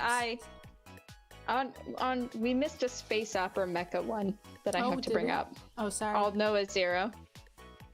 Oh yeah, that wasn't any good though. I liked All Noah Zero. The anime? Yeah. I didn't like it. Yes, I did. Well, it's popular enough to get 3 seasons, so. Wasn't the second season bad, though? Did it get 3 seasons? It's a 3rd one's coming out, yes. I remember the second season being so bad immediately that I just stopped watching. That's too bad. But the 1st season was good. And it's a space opera. So if you're like, I really want to watch a space opera. See, I really like apathetic kind of OP main characters who are only doing things because they have to, and that's what the main brown-haired guy is like. So that's true. That's my appeal. Oh, where did the text go? Oh, okay. Additionally, I will also bring up another space manga I just remembered. Well, it's kind of space. Did you ever watch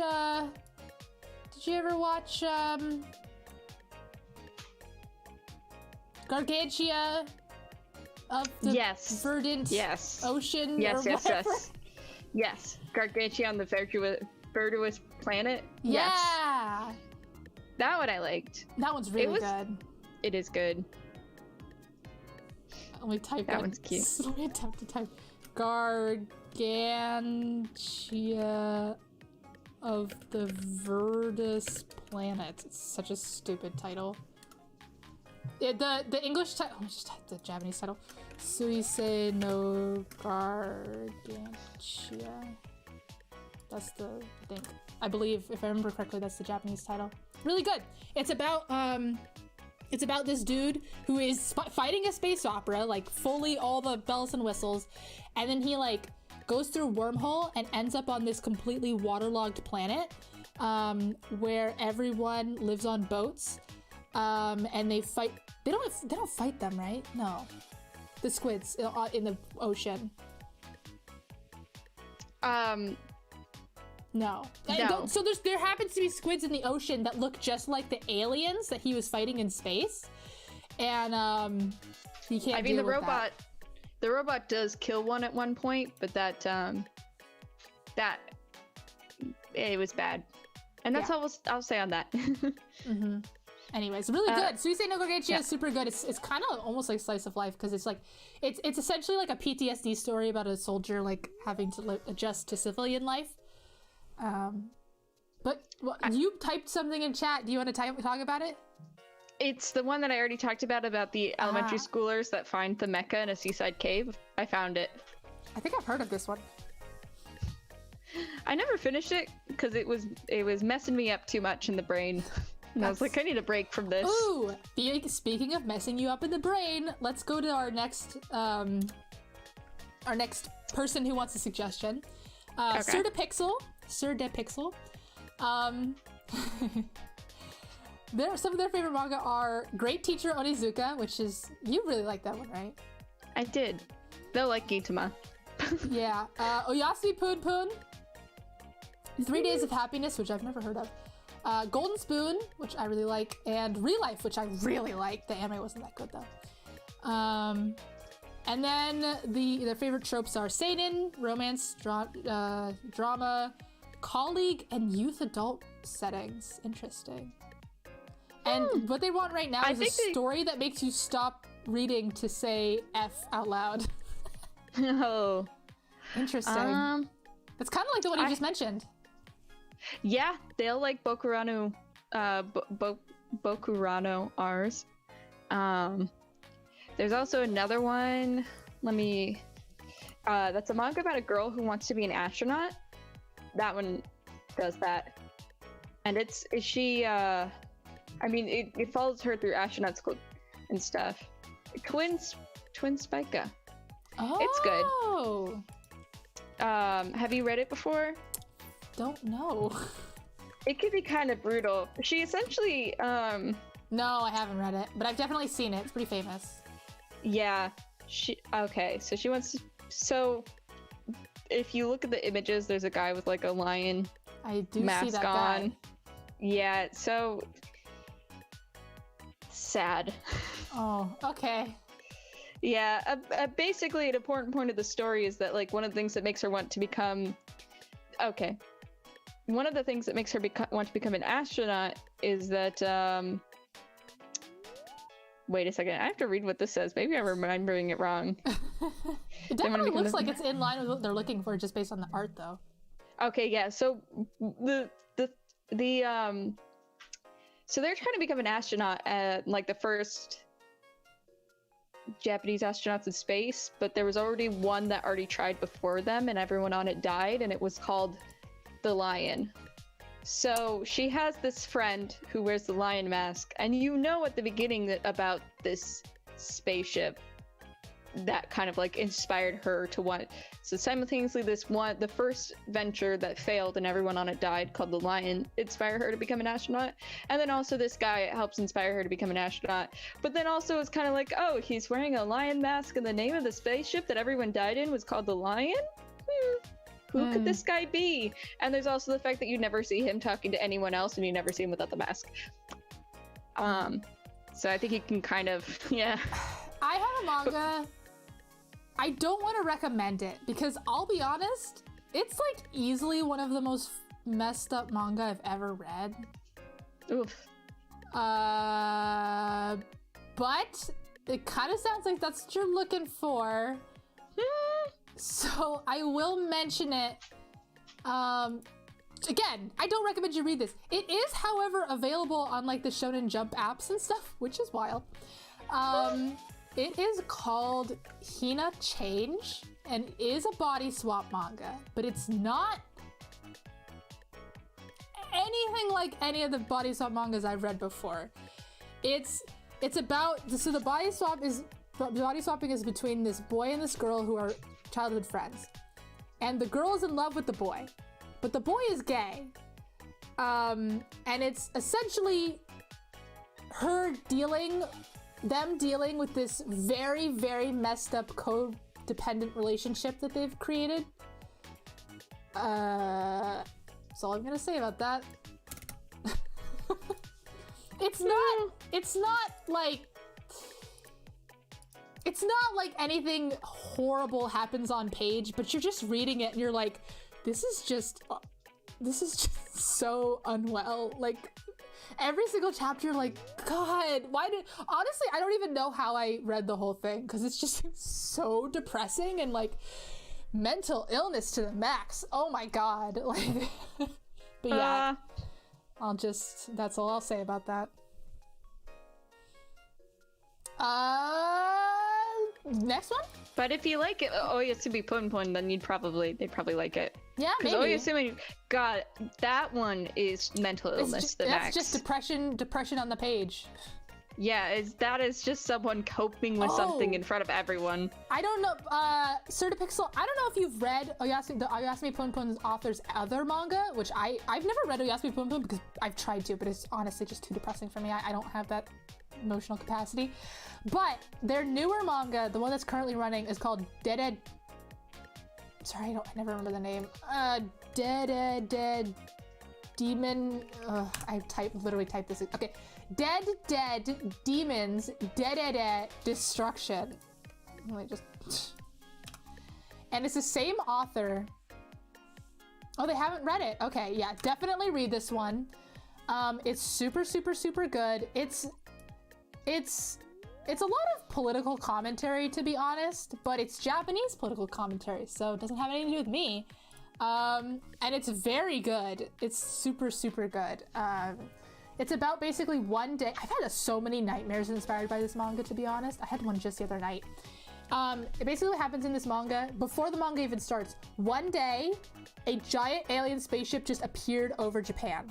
And it's basically about the world, like, dealing with this. Like, how would they deal with it? Like, yeah. Like, there's no immediate obvious threat besides the fact that the spaceship is there. So yeah, it's really interesting. Highly recommended. Definitely makes you sit down and think about like your life a little bit. Yeah. Any other suggestions? Nope. Okay, let's go on to the next person. So we're on number 8 of 10, by the way. This is from Alex. Alex likes Kase-san. Bloom into you. New game. Tomo-chan. I didn't think I'd see Tomo-chan on here. I have not read that in so long. Me neither. I actually haven't read it. Well, it's been on hiatus for like 2 years, right? Like 3 Presumably. years. I honestly haven't checked. I think it's been on hiatus for like 3 years now. And what the koi. Basically, it seems like light romance. Okay, Yuri romance where it spends more time after they've established a relationship. I'll be honest, it's exactly the kind of manga I don't like. Same. That's what I was gonna say. This is me and Lua exclusively like the slow burn lead up, and then as soon as they get together, it's like, you can write the end now. We're done here, unless you want to break them up. And so you're looking for romance stuff with believable characters, of working adults. Oh, you know what manga I actually read recently that is like this though? Which I've heard quite a few people recommend out of nowhere, which is, it's such a weird manga to like, that people have even read. And I'll be honest, I have to look up the title, but and actually, let's see, Josei, I think it's Josei.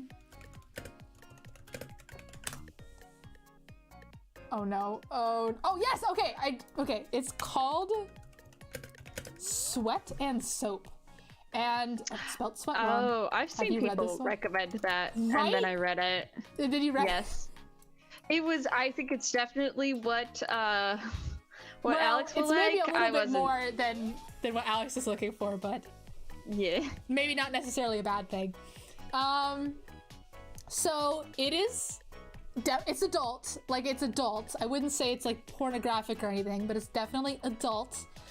And it is about this girl who, what is it? She just has a really good scent.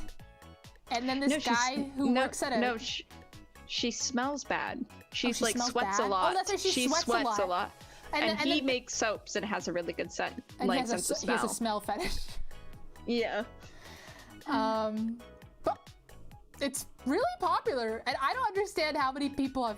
It's kind of hilarious to me how many people have found it. It kind of makes me wonder how many people have smell fetishes, because I only found out about it because so many people recommended it, but it is quite good. I mean, for what it is, it's pretty... It's light. It's a light romance. Light. Yes, light. Yeah. Yeah. Saturday afternoon affair. This is bringing it back. I just remembered it because of the word Josei. Bringing it back to Certipixel. If you want something that's a romance, colleague, young adult, college setting, and it makes you say fuck out loud, Nana. Absolutely. That one is... Don't swear. Excuse me. Well, it's too late now. But Nana really, really messes with you, because it starts out and it's like, oh, these two girls have the same name and they're kind of opposites and that's so cute, and then it's like, yeah, we have trauma. I'm like, oh, my bad. Well, sorry to interrupt your trauma here. But it's very good. The characters don't always do what you want them to do, and at a certain point you think, Nanas, you guys should just be lesbians together. That is the only answer that everyone in this situation will be happy with, and instead one of them just ends up getting married to a guy that's awful. Great, love that. Just awful. But it is very, very good. It is really good, and that's not the ending. That's just a part that happens, because it is kind of I realistic, I guess. Like, for your friends dating people you tell them they really shouldn't date is absolutely realistic. Your friends dating people you hate is realistic. I remembered, oh my god, it only took me an hour. I remembered the manga I was trying to remember for Bungle. It is by the same author as Kakushigoto. One second. I'll give you the exact title. Who, by the way, also wrote a manga called Jun and Kaoru, which is a gender bender manga, where it's these two childhood friends who every single day they both swap genders. Not bodies, genders. Just... it's wild. Anyways, the manga that same person... What? What? Sorry, I'm learning that this person this is sorry, that was a really, I just went onto their page and found out that they wrote, wait, this is not the right person. No, this is the right person. Whoa! This person wrote that manga about that about that Monster Girls high school. The one that got an anime. Oh. Which is so out of left field for this mangaka. I mean, kind of. That's funny. Sorry, that's why I was so surprised, because I was like, what? They wrote that one? Anyways, the one that I was talking about is called Kanojo Roku,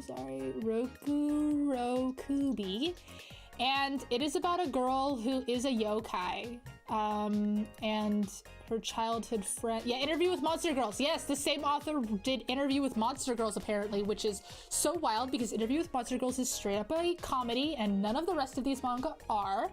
Or at least the vibe of them is not funny to me. Maybe I'm reading them wrong, I don't know. But Kanojo Rokubi is like, basically she is a yokai, and it's like in our world, and yokai aren't that weird, but they are like discriminated against. So yeah, it's like a rom-com, I guess. It has really weird world building. Anyways, let's go on to the next person. Okay. This is for Rock. R-A-K, I can spell. Who also likes Girls' Last Tour. I'm gonna be honest with all of you, I've never read or watched Girls' Last Tour. But all of you, is it because you're all Ame fans? Did you go out and read it? That's the only thing I can imagine, because honestly, this is not like, Girls' Last Tour is not a particularly popular franchise, is it? I would not know. Because I'd never heard of it before now. Oh, see, exactly. Well, that kind of proves my point. Yeah. So basically, they like Girls' Last Tour, Berserk, Gakko Gurashi, which is let me just double check that I'm correct, but I'm pretty sure I am. Yes, that's the one where it's the zombie one that takes place in the school. That's like a psych out. Do you remember that? Yes. Yeah. Yes. Girls in Panzer. Yes. And Made in Abyss. Oh, apparently Girls' Last Tour is really popular on like Reddit and stuff. That makes sense. Explains why we don't know about and they like slice of life, romance, action, psychological, and odd friendships. Interesting. And they're looking for something fun and silly. All right. And they gave us a My Anime list to peruse. All right, let's hit this up. See if it. Oh, you also have read my Dress Up Darling. Oh, it's so good, isn't it? Okay. Okay. This is definitely not a comprehensive list, but gives us the idea. Okay. Fun and silly. Pretty Face. Go read Pretty Face again. I'll just throw Pretty Face out there again. Fun and silly, odd friendships. For fun and silly, I once again recommend Tear Moon Empire. It definitely is fun and silly. You're just obsessed with fun and the Tear Moon Empire. I am. Well, I have no one to talk about it with, so. I think I actually did read it at one point, to be honest with you, and then forgot everything about it. Well, try again. There's not even. Gosh, there's so few chapters out. It would take you. I don't know how long it takes you to read 14 chapters. I'll be honest. Okay, I have no idea if this is something you'd be interested in, but I will throw it out there because it is a manga that both me and Farah are obsessed with. And it's got a long title, so I'm gonna have to break it up a little bit. And I don't even know what the title translates to in English. But it is called Zettai BL ni Naru Sekai versus Zettai BL ni Naritakunai Otoko. Oh, that one's amazing. That one is so funny. Even if you don't read BL, it's so funny. It is about this guy who realizes he's a side character, like in a BL manga, essentially, or like a world that's like in a BL manga, and is doing everything in his power to not be forced into a BL relationship because he's not gay.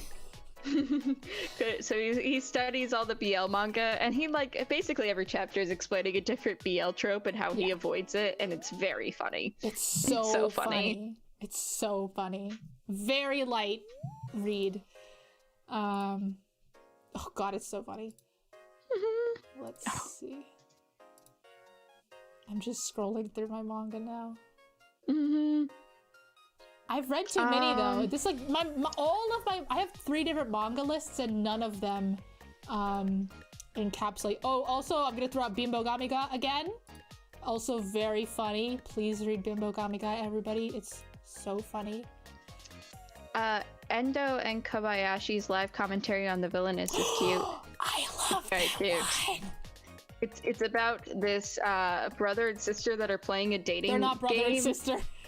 Oh no, childhood friends. They're playing. I'm sorry. Together, so don't say they're brother and sister. They're childhood friends, and they're playing this dating game. And they realize that the characters can hear them. I actually don't even think they're childhood friends, by the way. I think they're just in the same club. Oh, well, they're playing this dating game, and they realize that the characters in the dating game can hear them. So they create specifically only the prince can hear them. The male lead of the dating game can hear them. So they're doing this commentary to help him end up with the villainous, and they're like, she's not a bad person, and it's super cute. It's so cute. So cute. Oh, that was one of the best ones. That was definitely fun and silly. Yeah, it is. I'm speed scrolling through one of my reading lists. My problem is I just don't have a reading list of everything that I've read. Yeah, at all. I'll be honest, I've stopped updating my Baka updates list and pretty much just use Manga Dex, which really or some website, and just that really screwed me over when that website went down for like 6 months. Oh my goodness. I stopped reading this manga, and they were at like chapter 45 when I stopped, and it's now at chapter 125. It's not a manga, it's a webcomic called One of a Kind Romance that is about this girl who eats, I guess it's kind of an odd friendship. She accidentally eats. Oh no, this is a completely different one. Oh. Never mind. Okay, I'll just leave what I was just typing. Yeah. That one's fine. Oh, I forgot to mention. Oh, the manga that is my favorite manga, by the way. The let me get the full title out. It's such a mouthful. Isekai Bishoujo Juniku Oji-san to. That's a comedy, and it's really funny. It's really funny. Big recommendation again on Isekai Bishoujo Juniku Oji-san to. Okay. She's my type is kind of an odd friendship. It is slice of life and romance, and it's about this tomboy who decides that she's gonna have her college debut and like be a pretty girl, and then she goes to college and she like follows all these YouTube tutorials, but she doesn't know much about makeup or fashion, so she overdoes it, and everyone makes fun of her. And this like school magazine is like, oh, we're gonna take a photo of you for our, I say school magazine, but this is the current time, so it's like the school Instagram, and they're like, we're gonna take a photo of you and post it to our Instagram because of your unique fashion. And so she takes that to mean that they like it, and then they just ridicule her, and then she's known as the girl with that like fashion sense.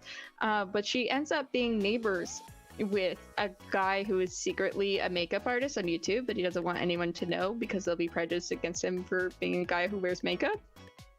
And she accidentally breaks the wall down in between them, in between their rooms, because it's like a really shoddily built building. And so then they have to wait for the landlord to come back to fix the wall, and in the meantime they have to share an apartment, and they're separated by a curtain, and they become really good friends. And he helps her learn about makeup, and he helps her try and get her crush. Not just friends, though. Both you and me really wanted them to just stay friends, but they're clearly going to like get together in the end, which is kind of a bummer, to be honest. I really wanted them to just stay friends. But it's still really cute. It's so very cute. The problem is, I read a lot of this just like just remembered a manga that I read all in one night, so I don't have any proof that I read it. Do you know what I mean? And it was one of the cutest. What was it called? What was it about? It was about this woman who's a witch, and she is in an office setting, and her witch powers disrupt the office setting, and it really is embarrassing to her, but it's a romance between her and another dude in the office who accepts her for the way she is. Witch office romance? This is not it. Some Chinese thing comes up. It is just damn it. Oh, here it is. Here it is. I found it. Sorry, it's in all caps. That's just what it says on the Seven Seas tweet. It's called Daily Report About My Witch Senpai. This is also perfect for, who was it who said they really like office romance? Alex. This is also perfect for you, Alex. It's a office romance between, the main character is actually like the dude, and it's basically him like falling in love with her, like from his perspective, but then she's just like super self-conscious about her powers and stuff. It's so cute. And like him like getting her comfortable with like, I love you the way you are, I don't care that you have these weird powers or whatever. Yeah, it's called Daily Report of My Witch Senpai. It's pretty short. It's extremely good. Okay, should we do the last one? Let's do it. So, Chicken Fried Corgi. I think this is the last one. Let me refresh real quick. Yeah, this is the last one. Chicken Fried Corgi. Said they don't really read that much manga. They just finished Gal Gohan. They're reading Eden Zero, Way of the House Husband, Yozakura Family, Berserk, Ayakashi Triangle. And please put these on Takamine-san. Wait, isn't that one? Yes, I read that one. That's the one that's just... Anyways, we're just not going to talk about that. Anyways, and some of their favorite tropes and genres are action shows with detailed battle systems, creative ecchi stuff that pushes limits. We have recommended a lot of stuff to you this stream. Specifically Boku Girl. That one pushes the most limits. Yeah. Well, also, I mean, My Just Darling also perfect. Rom-coms are fun if there's decent progression. Fair enough. They just like mangas with satisfying conclusions. Okay, unfortunately, a complete manga. Unfortunately, yeah, we don't read a lot of manga that are finished. If we have, we just have forgotten. This is true. Boku Girl's finished. Boku Girl is finished. That one's probably has the most, because a lot of the ones that we really liked that were really good went on for too long and don't have satisfying conclusions. Like Ori Sama Teacher. I'll be honest, did go on a little bit long as well, but it's still. It ends exactly the way you think it would end, so... I gotta think about this. Yeah, I need to go to my complete list on Baka updates. Because a lot of the ones that are complete, I don't know if I either remember or read the ending at all. So I would not know. Kaicho wa Maid-sama? That one is complete, and I know Kaicho wa Maid-sama is good, but I don't remember how it ends. You know what's a very underrated manga that they might like? The World God Only Knows. That one is really, yeah. I do like The World God Only Knows. That one didn't have a satisfying ending though. Did it not? No. Really? Yeah. How did it end? He chooses one of the girls. He does. Is it not a good choice? I don't remember being disappointed with it. I do. Really? We also have different tastes though. When it comes down to it, we have different tastes. I thought she was boring. I mean, in fact, that's literally her personality. She's an acclaimed normal girl. Yeah, I liked it. Oh, they said they already read it, and then the ending was eh. Yeah, exactly. There's no way that them choosing the most average girl possible is a good ending. Well, when all of the girls are extraordinary, of course they're gonna choose the most average one. It didn't feel earned, they said. I mean, that's fair. Yeah. I would say that they should just choose the one that they made them vibe with the most. Here's one for you. Here's one for you that is complete.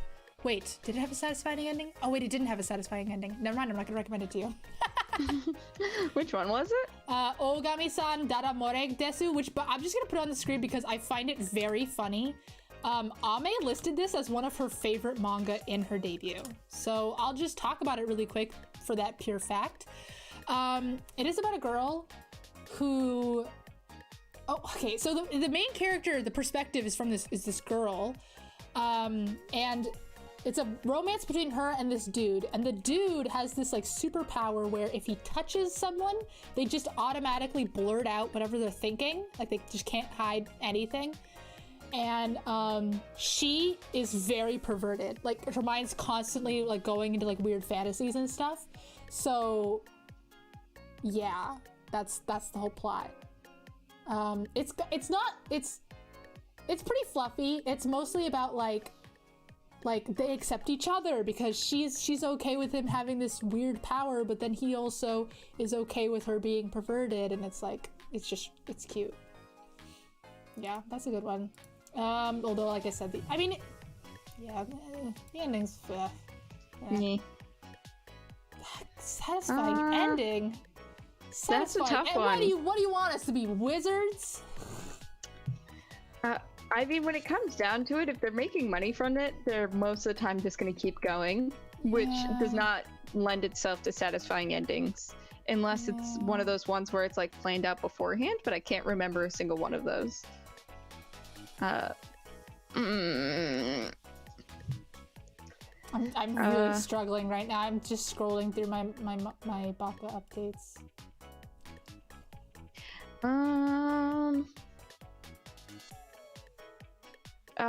What is this one?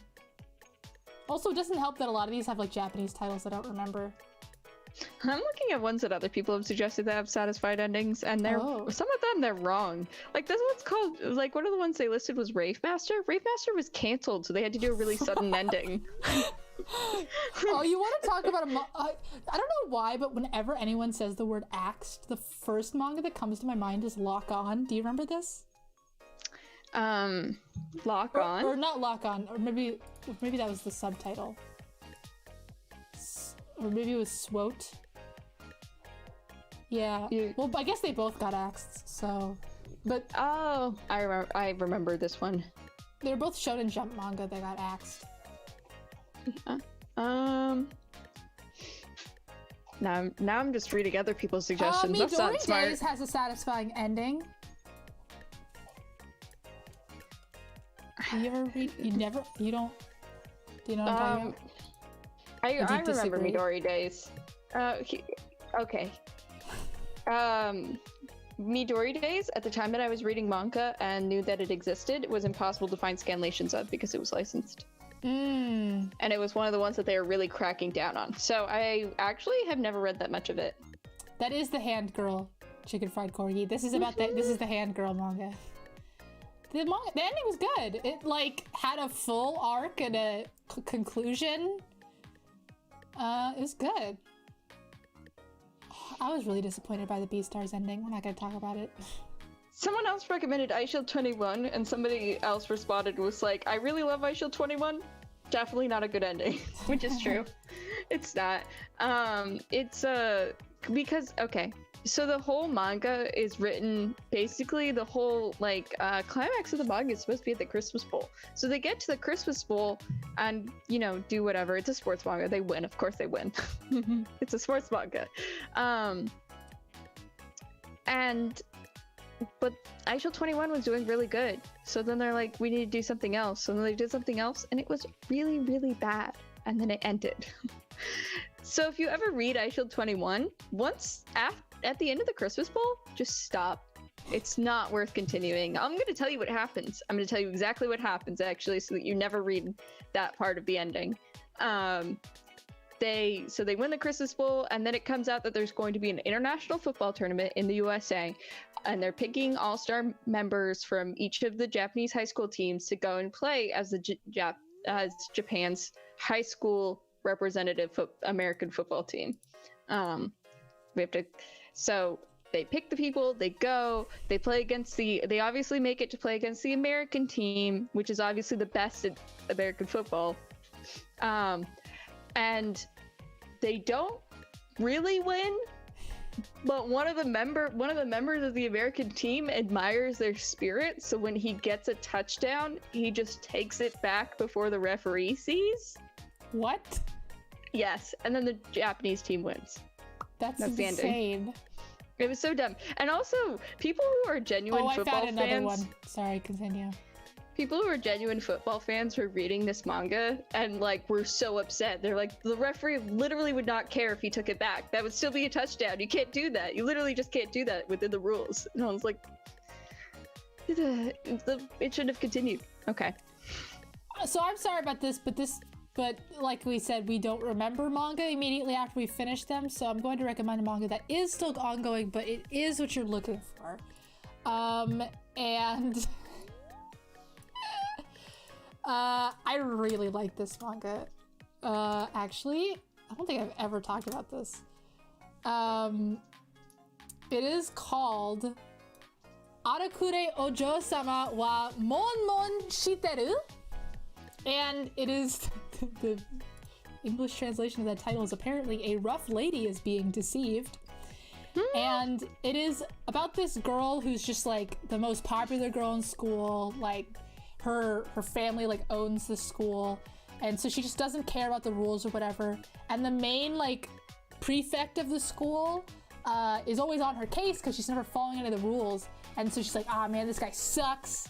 Like, he's just the worst. I'm gonna get him expelled by like putting him in, like catching him trying to come on to me.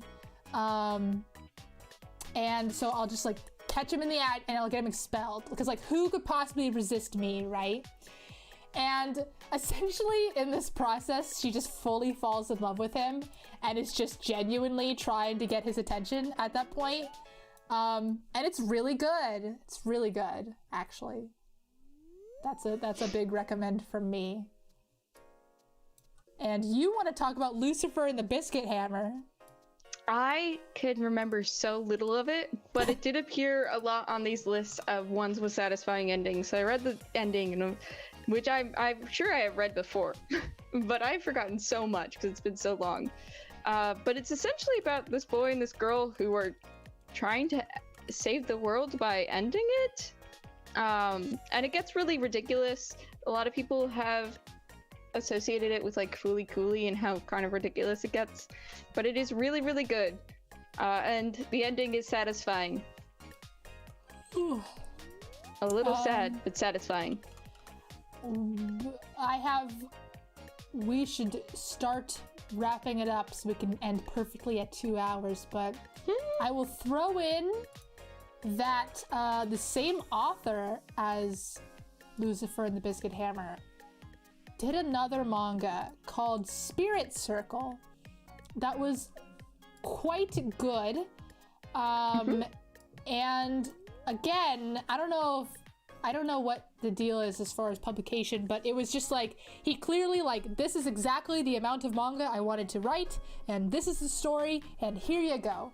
And it's kind of actually going back to that world building thing, it's kind of like, it's okay, I read this all in one day, so I'm gonna try to remember the full plot. But essentially, this dude, this girl tries to kill this dude, and the dude is like, what the heck, why are you trying to kill me? And she's like, because it's always been this way. And it turns out that this girl and this dude keep getting reincarnated over and over and over again. And essentially, they're like hashing out the karma, hashing out the relationship that they've built over these, I think it was like 9 lives or something like that. And he slowly remembers each of his previous lives, and it slowly digs into like why she hates him. like what he's essentially done in his past life to make her hate him, and is a little bit about like, am I these people? Are we the same? I don't know. It's pretty good. It's on. You can read it on Crunchyroll. To really end this on a third manga that this author wrote, because apparently they're just really good at writing manga, or at least I like this one a lot also, because this is the one that I read right after Lucifer and the Biscuit Hammer. Oh, the synopsis from my anime list is taken from one manga. Oh my god. Anyways, this one's reminiscent of Mob Psycho.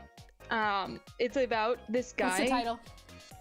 Psycho Staff. It's about this guy who has incredible psychic powers. He's like he's a genius with ESP powers, but he doesn't use them at all because he wants to live an ordinary life. It's only 7 chapters. Yeah, and there's a girl from another. She's from an alien planet. Yeah, I think there's only 1 volume. Mm-hmm. She's from an alien planet, and she has everyone at this planet has powers except for her. She has no powers whatsoever, so she hates him for not wanting to use his powers, and he doesn't like, obviously, like similar to like Mob's thing, just wants to be a normal dude. So that one was cute, and it's just about them coming to understand each other. Yes. So I think what we learned here is to read every work that the guy who wrote Lucifer and the Biscuit Hammer made, because he's a genius. Apparently, what the heck? Yeah. I mean, he is. I actually, one time I was like at an anime convention or whatever, and someone just started ranting at me about this author and all of the manga that he's written and how they're so good, and I don't remember anything that they said, to be honest with you. Oh, that's right, he also did Planet With. Oh my gosh. We didn't even know it, but we're stans and we didn't even know. I know. Every time I remember this guy, I remember that he's written a ton of manga. He wrote an Isakai anime or manga in the last couple of years. It was just a one-shot. He hasn't even written that much. We just like everything that he's done. Yeah, has he? Really good. He's written a lot. He's written quite a bit. Like 12. Never mind. Yeah. Oh, Planet With is still ongoing. The manga is. Well, yeah, because it's like I said. I mean, yes, he's doing the manga, but okay. So what happened was they got him. I think he did write the anime though, but then he also decided to do a manga version. I think. I think that's how it worked. But the manga definitely came before the anime. Right, it's reversed. The anime definitely came before the manga. Okay, good to know. Okay, we got through everybody. We did it. I was actually worried we weren't gonna get through everybody. Thank you everyone for coming. I hope you learned about some manga you can go read, and you'll have a full night of manga. And now that you understand what we like, now it's your turn. Slide into our DMs with those manga DM me, recs. just at me. Okay, add us with those manga recs. Help us increase our engagement with your manga recs. No, comment down on this video with this with your manga recommendations, please. For the love of God. Like, comment, and subscribe with your manga recommendations, and then go to both of our Twitters and respond to our latest tweet. Follow us, and then respond to our latest tweet with your manga recommendations. Oh, and also, tomorrow I'll be bedazzling my Halloween costume. So come on by, Twitch, chat with me. Yes, on Twitch I'll be bedazzling my Halloween costume. So come on by. And then on Friday I'm doing a Gantz watch along, because it's October 1st. Yeah, because it's October 1st. I've never actually seen Gantz. Come watch along, dude. We can make it a last minute collab. Yeah, let's do it. I don't have any plans. Yeah. Perfect. I mean, okay. Wait, do I not have any plans? I don't have any plans. Let me look at my schedule. While you're doing that, I'm going to say that recently I was visiting Lua, and I was taking a train to visit Lua. No, Lua was visiting me, and I was taking the train to pick her up from the train station. I don't think you did visit me. Did you come and I didn't know? Yeah, I was in your house. You were asleep. Lua was visiting me, and I was taking the train to see her, and she was asking how long it was taking, and I was like, oh, well, it comes every 15 minutes, so you know. And then I was like, by the way, whenever I'm sitting at a train station, I always remember the first episode of Gantz, and then she just didn't respond to me. But it's true. And when we watch Gantz, you'll know why. And then you have to understand, this is back when I was homeschooled. So I watched it. And I wasn't really a big scary anything watcher at the time, and I didn't really know what it was about. So I watched this at 2 a.m. And it was a bad move. Well, it's like how Another ruined Umbrellas for me. Yes, it is. It's exactly like that. Whenever I'm on a train platform, I always have an escape plan. And oh my god, and this isn't really a spoiler because it happens in the first 5-10 minutes, but do I have the words, "Oh shit, it's an express train," imprinted in my brain? Because guess what, guys? Express trains don't stop at the station. That's all I'll say on that. We'll watch it on Friday. I can already imagine exactly what happened, and I don't like it. Yep, and it's also why I've decided that I would never save someone who fell on the tracks. I'm sorry, I can't do it. Honestly, it's not a good idea. I can't do it. Unless you're like just lifting your arm, so you would only lose an arm if a train came. Yeah, that's it. I'm not getting down. I'm not getting on there with you though. It's over. I'm sorry. I mean, it's just stupid. Theoretically, it's not their fault they get pushed on, but that is also why I try to stand at least 6 feet away from the edge of the platform. Don't want to get COVID from the train. So if I fell, I have enough time to stop until the train has come to a stop. Then I will move up. To where the doors are. But if the train is incoming, even if the train's not incoming, because I don't trust myself to make it out in time, I try to stand in the middle of the platform, so I'm as far from each edge as possible. Because of this anime. But I think it's a good kickoff to Farroween, the month of Farrah. Farrah's month. Well, it is your month. It's your birthday this month. It's your birthday month. Yes, it is my birth month. Your birthday is going to be in just a couple weeks, 3 weeks. Yes. We're going to do a 12-hour camping stream for it. We certainly are. We have big plans. Big plans. Anyways. Big plans for Farrah. Goodbye. Goodbye, everyone. Whoa.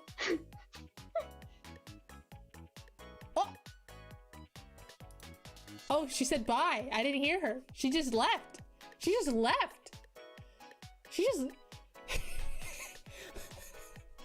Well, goodbye, everybody. I'll see you on, when's my next stream? My next stream's on Wednesday, right here at noon for unarchived Beat Sabers. See you later. Bye.